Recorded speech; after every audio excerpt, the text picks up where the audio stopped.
Hey, you have joined me today with my great friend, Karlyn, and I'm really thrilled to have her here today because we're going to talk all things books, all things authors, and but that's not where we both started. So I think that's been a really fun piece about this friendship and journey here.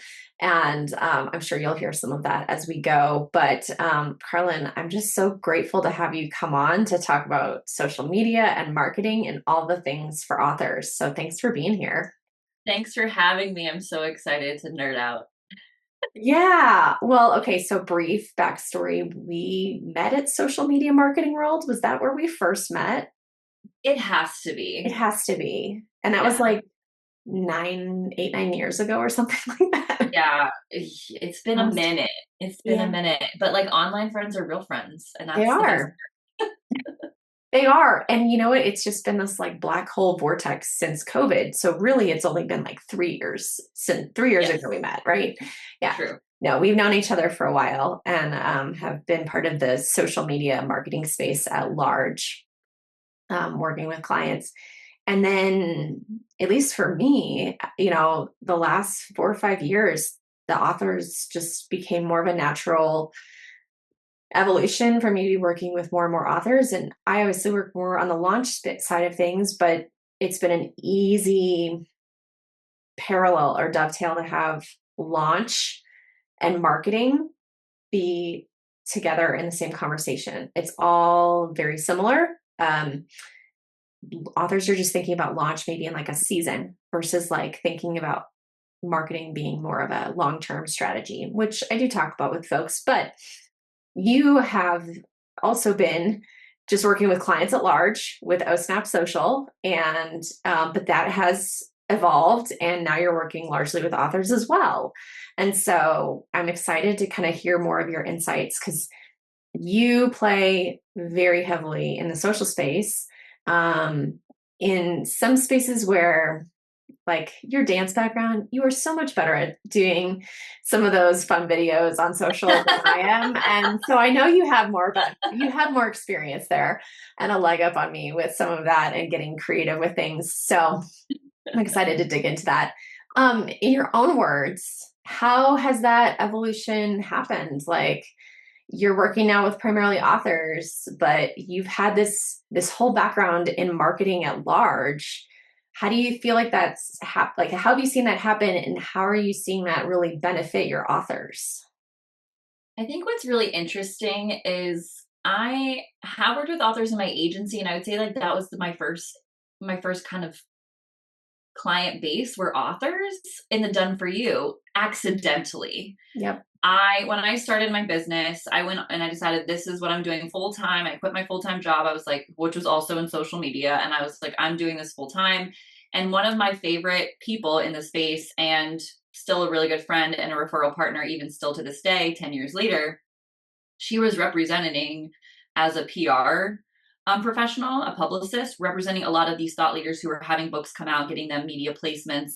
And then she's like, they get these media placements and then they do nothing with them. Can you help kind of be that continuation during their launch and getting them set up? I was like, absolutely, sure can.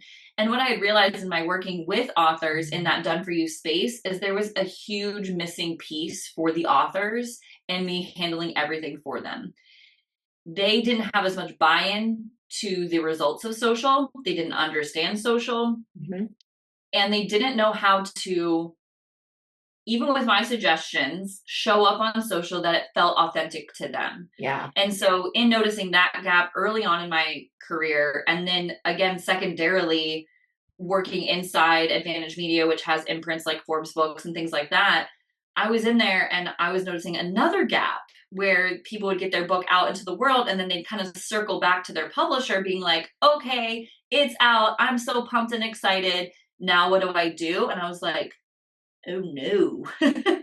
Yeah. There's a gap here even still. And it still has that same problem that I discovered in the infancy of my business, is that there's still this like knowledge gap base that they don't know how to fill moving forward.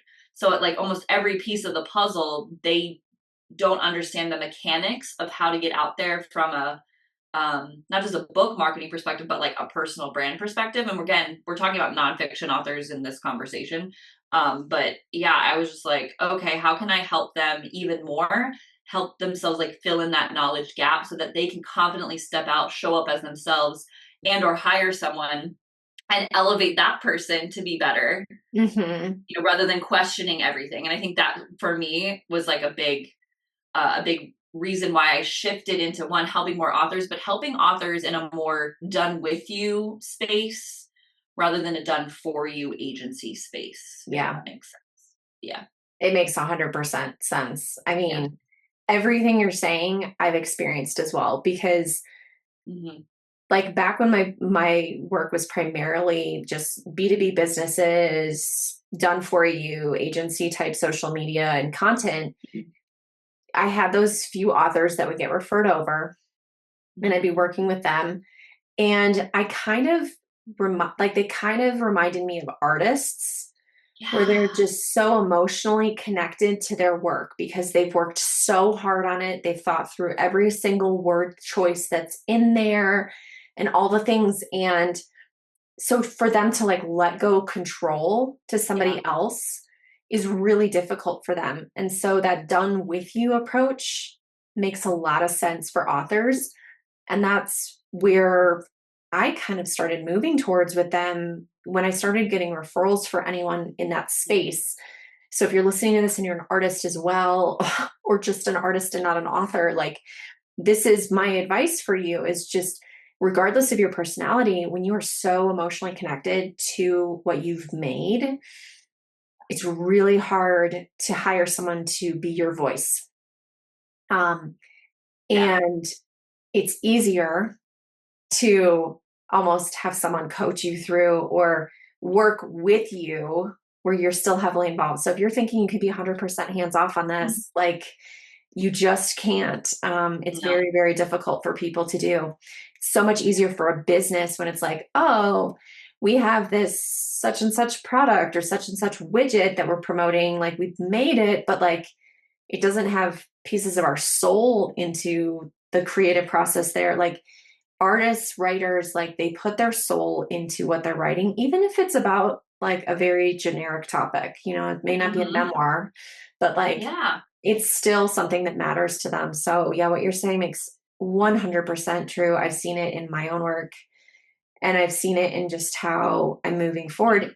And what you were saying too about authors just like not really knowing kind of how to show up as a personal brand. Um, Yeah. I see that a lot with authors. Um, and I don't, And it across changes, personality right? spectrums too, like be, Yeah. super introverted, super extroverted, and we still have a hard time showing up. So, Yes. do you have any Yeah. insights or tips in like, what is it, when you're kind of making that mindset shift of like, oh, I am a personal brand now and having that mentality shift? Well, it's really interesting because my own book is coming out some point this year, early in 2027. I'm saying it out loud and it feels really scary to even say out loud. So Yay. like, oh, deadlines for myself, never. I know. Um, but I think the biggest mindset shift is them realizing that they are basically, when they have a book based on their expertise, whether they want to admit it or not, they're a solopreneur of sorts. Hmm. Like you have, whether you're a sleep scientist or a baking expert or whatever it is, you have a product now. Your book is a product, but more than that, it's an asset and it's an opportunity it's a key that opens a lot of opportunities. Yeah. So, book sales are great. We love all of that. And I think people get really into that, like, well, I'm not selling enough books. I'm not selling enough books. If that's what you wrote your book for, okay, let's map a plan to that. But if you're like, no, I wrote it for legacy, great. If you wrote it to open the doors to all new experiences like new clients or um, greater brand partnerships or standing on stages, being interviewed on your favorite podcast, if those are the goals, declare them. And then how do we map a plan from your book to get you to that Yeah. place? And being an author and having a byline is very vulnerable. And to your point, what you said, Valerie, it's not about like the memoir. the whole book process, writing the book, editing the book, designing the cover, all of that is a very vulnerable process. And if you were in the trenches of book like writing right now, and I'm with you, because same, it feels uncomfortable. It feels very vulnerable. And I'm writing a book about my business. Like, Oh, I it's not, know. Yeah. you've done it. It's one of those things where, Marketing book. we're not discounting the fact that it's a vulnerable process. And then we're asking you to be even more vulnerable and showing up online. And this is why it's important to know like how you like to show up, because if you're like, I'm not a video girl, okay, then don't be a video girl at first. If Yeah. you're not like and I have a dance background and I do like to dance, and that feels natural for me. I am never going to tell a client, you should probably get on this TikTok trend of these kids dancing. Like, never. Well, I'd be like, you should do that, unless you are actually, that's part of who your personality is and your brand is. And I think that's the coolest part, at least about social and showing up, is it's very much an even playing field, and there's no wrong way or right way. It's just your way. And you get to, that's the key word, you get to show up consistently online and tell people about the thing that you're most passionate about. Yeah. Which I think is super cool. And many people are like, social media is such a slog. And I'm like, well, my biggest thing is like, how can we make it more fun? So it doesn't feel like that. Because it's not supposed to be. It's not supposed to feel like that. No, it was never meant to be that way. No. Yeah. Well, gosh, I mean, it is such a vulnerable thing. And I think what's hard too is because social media has turned in some ways very opposite to what it was originally intended to be. It has become a scary place for people. Like, I don't know if you've seen this trend as well. I'm sure you have, and maybe put words to it or not, but like Facebook groups are much safer spaces for people to chime in with comments. It's still, you'll still get kind of like attacked sometimes. Yeah. As opposed to like commenting on a public Facebook page or public profile kind of link, where any stranger could like attack you for whatever opinion you have. Like, you could be saying like an apple is round, and then be like, no, it's not. It's oblong or whatever. Like, someone will argue you about anything, anywhere. And so we've all been kind of like programmed to operate out of this, like, I'm a little scared to put this out there because this could get criticized in some way. And we already have that to start when it's something so vulnerable like a book.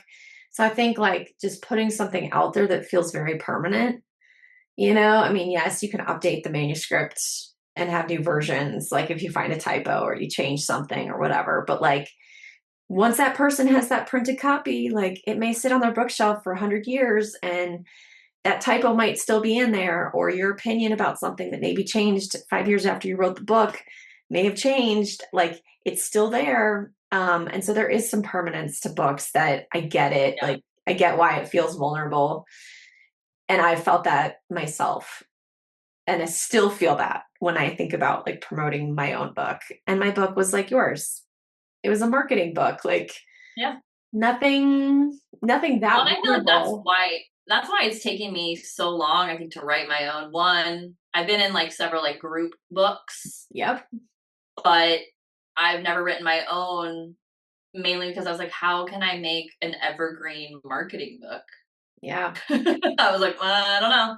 So I let that roll around in my brain for the past 10 years. And also, to be fair, for all of you authors listening, I have worked with a lot of authors. And so I know the trauma that some of you have experienced because I've seen it and I've witnessed it. And I'm like, let that not be me.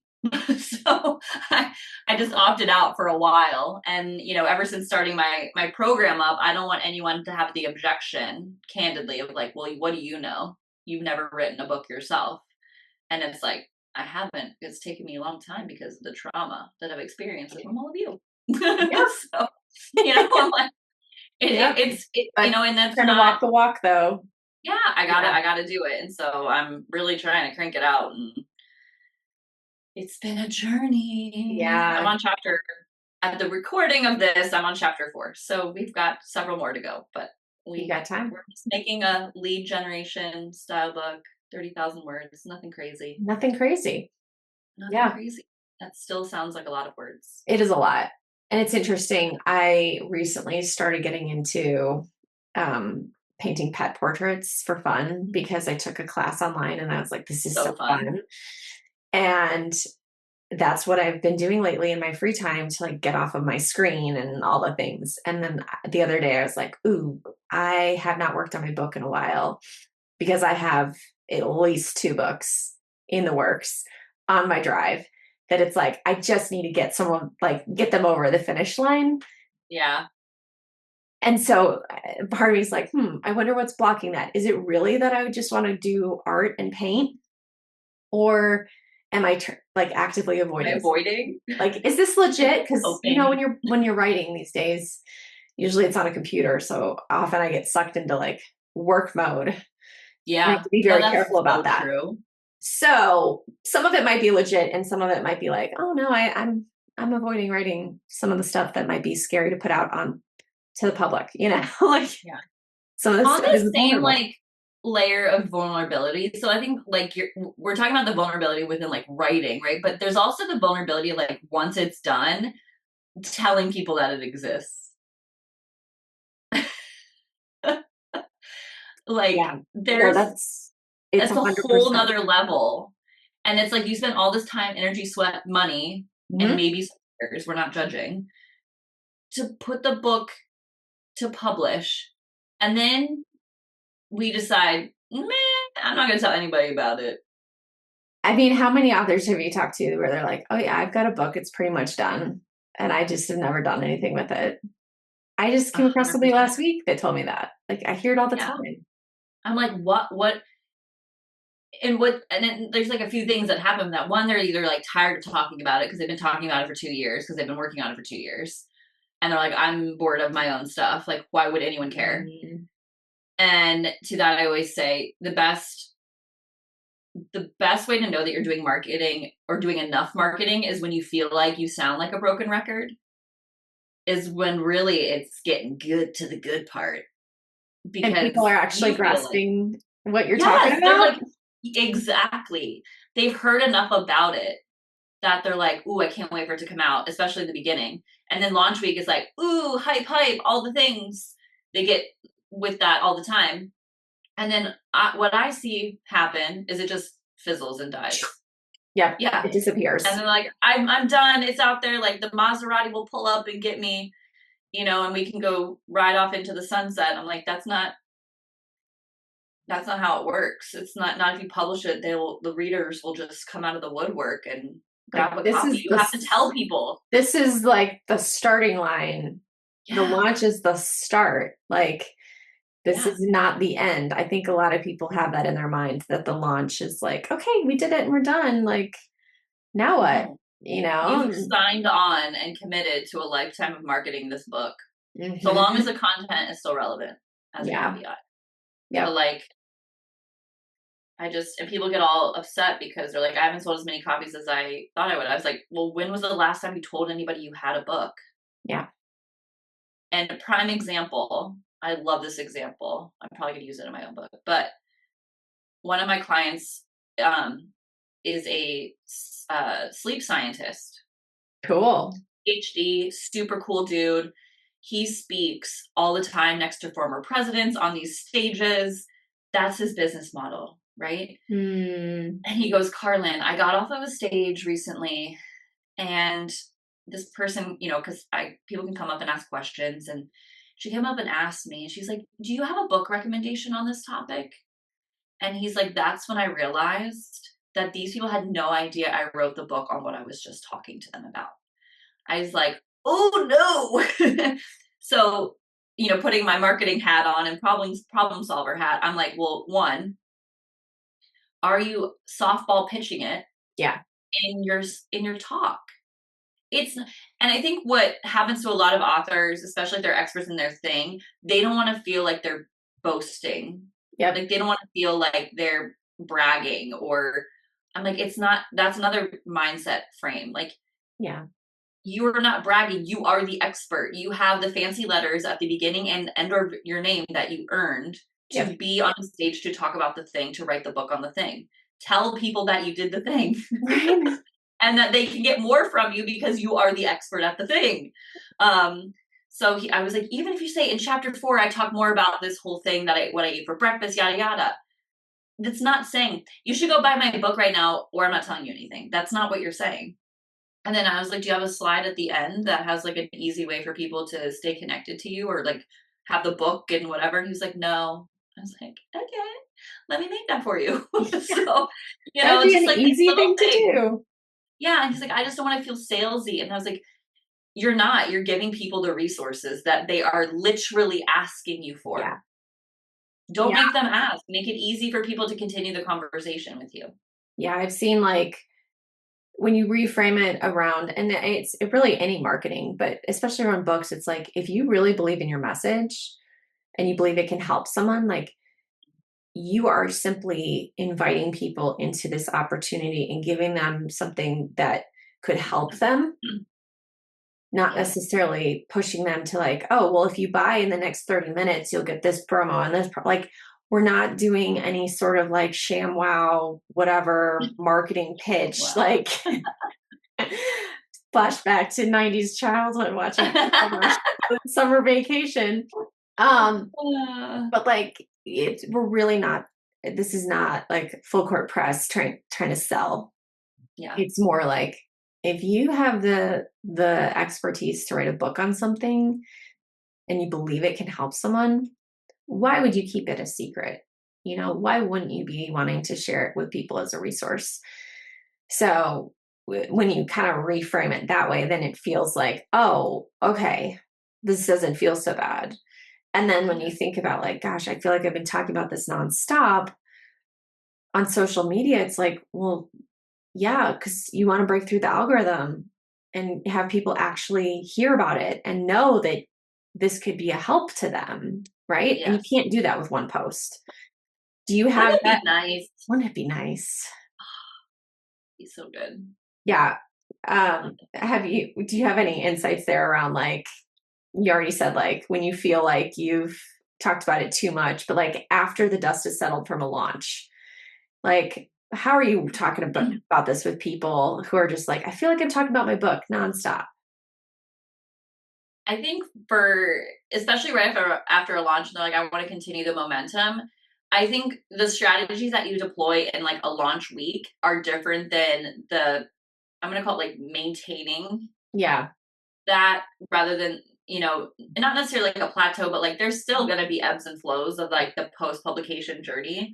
Mm-hmm. But what I don't want to have happen is people totally like hit the brake and stop. And so often, depending on the human that I'm talking to on the other side of the screen, if they're like, I'm so burnt out from my launch, I can't possibly talk about it for one single second more. I'm like, okay, what stories can we share that allude to your expertise, to your experience? This is when we start to like lean back into Mm-hmm.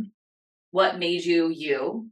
What are some of the stories that maybe are on the editing room floor that didn't make it into the book that are Mm-hmm. still relevant and accurate pieces of your journey that we can share in the meantime?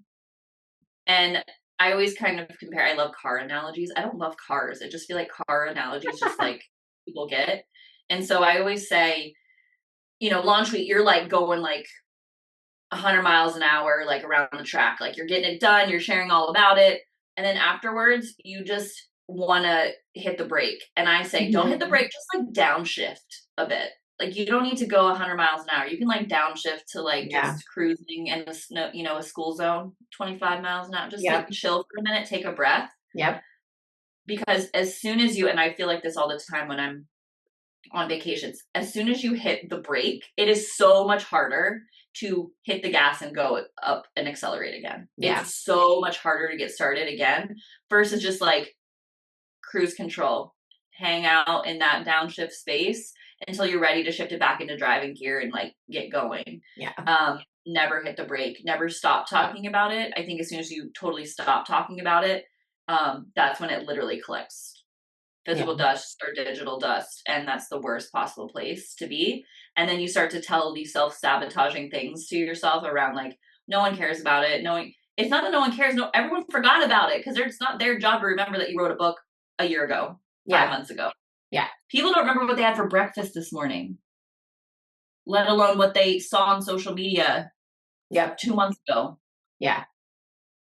No, So, it's true. I mean, I think that's the thing, like I've been saying for years and years and yeah. years, and still, especially with authors, and maybe it's just that roadblock of in their mind of just like, oh my gosh, I have to promote myself.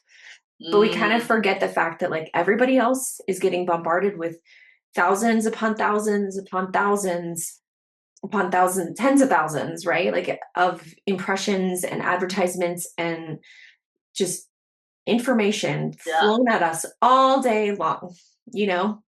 And so for people to remember that you have a book coming out or that your book just came out, it's finally now available, like you got to be really consistent with that message because even if somebody sees it, they're not always going to remember the details. Yeah. And half the time they're not even seeing it because of the way the algorithms are working. And so that's where like I've seen a lot of authors get pretty wordy too with what they want Yeah. to say and I'm like, dude, you got to keep it simple. Conversational. Short sentences, make it obvious. What's the date? 2 days left, 4 days left. My book's been out a week. You can buy it now. Like be very obvious about what people can do and when and say it 10, 15, 20. So like keep saying it because even very smart, intelligent people who understand the whole process of things in marketing, they are busy and they don't always have the time to pay attention to your details. It's not anything against you or your book. People are just busy and you Yeah. have to like play to that. Yeah. And again, I think that's a perfect way of demonstrating like your the way that you're showing up online needs to be more about your audience and less about you. Mm-hmm. Like it's about like serving them, giving them the resource, telling them, "Hey, my book is coming out. I think it'll be a valuable resource. You can get it, pre-order it now." Like that's where you from the promotional side of things, that's where you feel less like an icky car salesman and more like you're informing people. Even Yep. if you're like, buy my book, Yep. that's not used car salesman. That's just promotional. And you have to tell people what to do. Otherwise, they're just going to read it and like keep it moving. Yeah. Or they're not going to know. Like I've seen and been part of too many launches as a launch like team member of people. One is like a actually now granted this was like 5 or 6 years ago, so maybe he's changed his game, but very pretty prominent guy in the book marketing space. I joined his launch team for one of his books. And it was 6 months before the book came out. And I was so confused around like, wait, when is this book coming out? And then I got added to like an Asana board as a launch Of team course. member with like all these things to like look through. And I was like, what did I just sign up for? And so I Yeah. just phased out. I ghosted the rest of the process. And I was like, this is way too much time and way too involved. I don't even know when this book launches. And I had signed up to be part of his team. I was like, whoa, okay. So that taught me like, you could, well, who says it? Donald Miller, you confuse, you lose. Like, Yeah. keep things clear for your audience, whether it's email, social, website, pre order, this, whatever. Like, be clear on what your dates are, be Yeah. clear on what you want people to do and when, and then say it over and over and over. And I love that point that you just said is like, if you do have a pre launch team or you have, you know, people in your network that you're asking to help cross promote your book, make it so easy for them. I have a chapter in one of my joint books uh, that talks about not necessarily like from like a book only perspective, but from like a cross promotional perspective. Yep. Keep it easy. These people, just like your audience is busy, all of these other folks in your networks are equally busy, if not more so. So you really, really need to focus on what do they need from like a social media kit perspective. They need captions, they need graphics, and make it plug and play, and give them, to your point, the deadline of when your book is coming out and when they need to potentially post. Give them a range, but make sure they have a long enough runway. The biggest thing I kept seeing was like, and I'm sure you experienced this too, they're like, we're launching next week. And you're like, I can't help you. Mm-hmm. Like, you need to give me a runway of like 6 months. So I, from a launching perspective or more, because when I was working with my PR friend, she was like, 6 months is like minimum when I'll take people. Because other than that, it's like you're running at the lightning speed, and, Yeah. scheduled media and press and podcast guesting. It's all very Yep. constrained, and Yeah. just have to give yourself enough runway and give your people who are helping you promote it enough runway so they can get their stuff together too. Yeah. I think that's the biggest thing. I've had a lot of authors lately who are just like, they're so excited to schedule their launch day. And I'm talking to them and they're wanting to, give mere weeks to people for notice. And I'm like, okay, technically, yes, we can squeeze everything in to 2 weeks, Ooh. but I would not recommend it. Yeah. And, I have to explain over and over again, this is like, you have no idea what's going on in the lives of the people that you are asking to be on board with this. They might have a sick family member. They might have just had a baby. They might be dealing with end of school year stuff or whatever, like work might be crazy. And on a normal week, they might be able to jump in and help you with certain things, no problem. But a lot of people are going to need some reminders. They're going to need to like build this up in their mind. I think traditional publishing probably takes too long to get a book out. I Like agree. some of it, I'm like, this feels a little bit like smoke and mirrors BS to me of like, why does it take 2 years for this book to actually like get out? Hit the market. Yeah. But at the same time, I think most authors underestimate how much time goes into like actually prepping for a solid marketing campaign, building up anticipation, making that FOMO, a reality, and then also having a plan for the what's next, Yeah. And people are just so excited. They've got their book in hand and it's like, I just can't wait to get this out. Like I literally had somebody tell me that a few years ago. Like, I just can't wait. It was a Friday morning. He wanted me to post on social media about his book being live. And I'm like, can we please build up a team for you? Like, I just can't wait to get this out. And he got it out. He sold over 1,000 copies in his first week.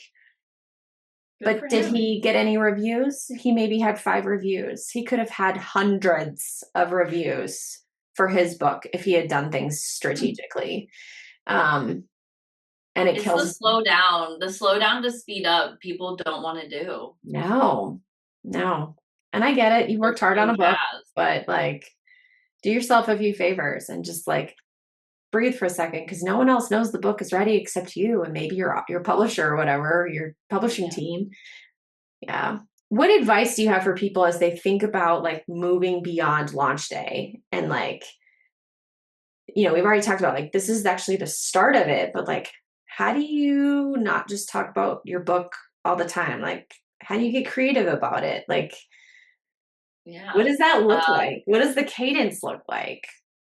This is what we like kind of dive into in like the Expert Excellence Engine program that I have. And I will say candidly, because it's done with you program, it is different for everybody because all of, people have got different goals for what that continuation process looks like, or maybe they're flipping the switch a little bit on and how they want to position the book in accordance with like their own brand or a new coaching business they're propping up because of their book. So it all varies and changes. But the things that don't are developing like, who are we going after online? Who do we want to tell people about this? How do we show up consistently? What are our goals for this book now that it's live? Yes, book sales are great, but like what else is there? And again, nonfiction lens is what I'm looking through this for. Fiction authors is a whole nother vibe. And how can we keep it consistent enough so it's not all like buy my book, buy my book, buy my book, buy my book. It's telling stories, it's amplifying thought leadership, it's literally pulling out stuff from your book, because I Mm-hmm. developed this method that's one page, one line, one post. Go to one page of your book, find one line that's like super juicy and like, ooh, that's good. Yeah. Give it some context beyond what's in the book itself, and then post it on social, right? And so it tells the story, and you can, pull the quote, make a simple quote card with your book Yep. visible cover on the lower third of it, because it doesn't always have to be your face. I mean, that's what's going to push Yeah. the trust up. But this is an easy win that you could do today. You go to your book, find the one page, find the one line that's like juicy that you could use as the hook of your post, Yep. give it some context, some storyline. So you're setting the scene, you're giving them that value, and then you're asking them to do something next. And then have it be with a visual, whether it's like the cover mock up of your book or the quote that you used as the hook, with your cover mock up in the lower corner. Um, and I think all too often we're trying to reinvent the wheel. When you wrote, pardon my French, you wrote a whole ass book on your topic. Mm-hmm. Pull something out of there and use it for social. You're not Yep. giving away everything by citing one story you tell in a 30,000 plus word, book. Yeah. No, it's interesting because, like, we mentioned we met at Social Media Marketing World. And I remember a few years ago being there and, what was his, I can't even remember what his name was. So I'm sorry, I'm not quoting you directly, but there was a speaker there. It was essentially like how to create a year's worth of content, you know, Yeah. in like an hour or whatever. And Yeah. it was essentially write a book and then you can pull a ton of content out of that to Yeah. leverage on your social media platform. I mean, it's so brilliant to when you Yeah. think about like you've already That's written what I'm teaching people to everything. do. You Yeah. just need to get strategic about how you're leveraging it.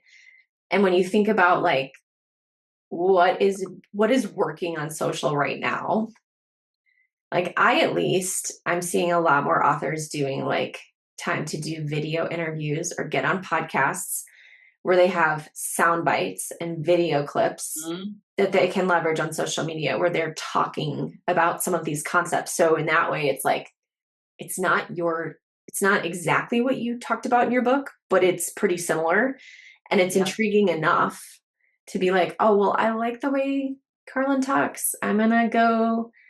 I liked that soundbite. She's pretty smart. I'm gonna go check out the rest of what she has to say in her book. Yes. Um, because video works in today's world and it's so effective. And, before we hit record, we were talking about some of the ways to leverage AI. Like there's so many great AI tools that make video editing so much easier Hmm. than it was 10 years ago. When I think Yeah. about Oh my gosh. Even like I just did my first, um, hosted my first Substack live over on Substack, nice. and I was blown away by the AI that they have baked into that for videos. Not only did it give me the download of video, like I could download the whole conversation, but it also created separate clips with the captions already bouncing around on it.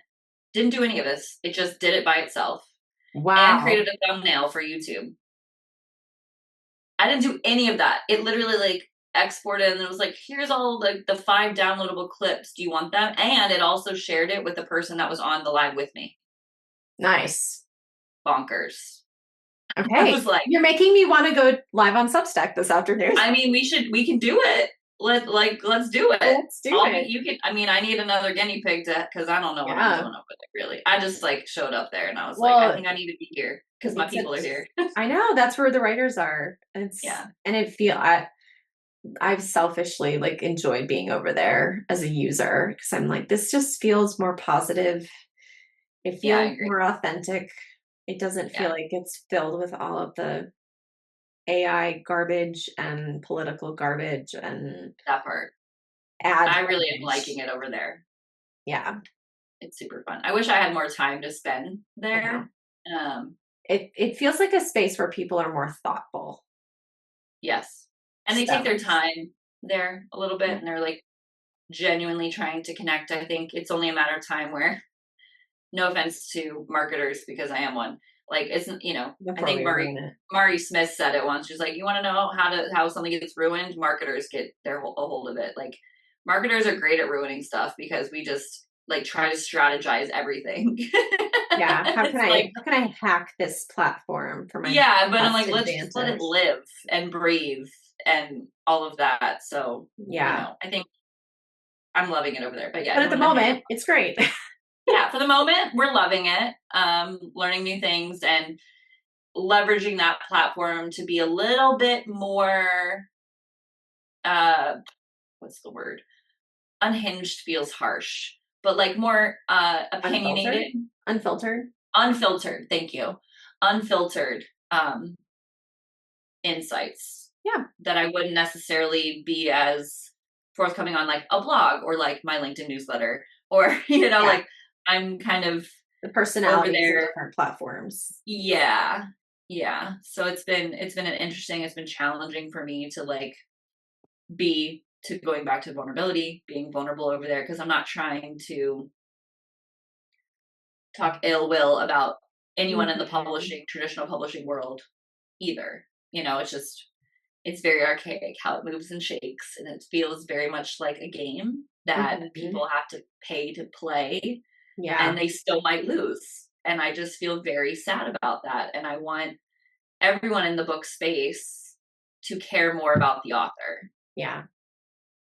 That's what I wish. And I want the author to care more about their bodies of work, to give it a chance. Yep. Yep. Yeah. Well, speaking of platforms and all the fun things that we're doing on them, where can people find you if they want to get more from you or to learn more about your program that's launching in the fall? Yeah. Hang out with me on Substack. If you're there, I'm there. I could love some new people to hang out with there. I'm mostly on LinkedIn. You can find Karlyn Ankrom, Ankrom as in Mary, and Instagram for me dancing and cute toddler videos. That's the more behind the scenes is over on Instagram, and For a little dose of joy, if you want some yes, dancing, go over there. yes, That's awesome. yeah. You will not see me dancing on my Instagram, but you might see some like oddly misproportioned pet portraits as of late. So I can't wait. It's so cute. but I do love that those different platforms, like you catch different glimpses of people's personalities based on what that platform is really like leaning towards. LinkedIn being a little bit more polished, Instagram being a little bit more fun. So I love that. So yeah. Well, thank you, Karlyn. I have really enjoyed the conversation and just getting to dive into all things books, social, authors, personal brands. Like it's all one and the same when you really get into it. And just having like the discovery a couple years ago, like, oh, we're working in the same space here, but we're serving two different parts of the process and how fun of the paths converging. So thank you for coming on and talking to all my authors and sharing your insights. Thank you for having me. This has been fun. I feel like we could have spent even another couple hours just diving into all the things. Agreed. I know. I had to look at the clock and say, we might need to wrap this up soon. So if you've been listening this long and you're still with us, thanks for listening in, and we'll see you on another episode.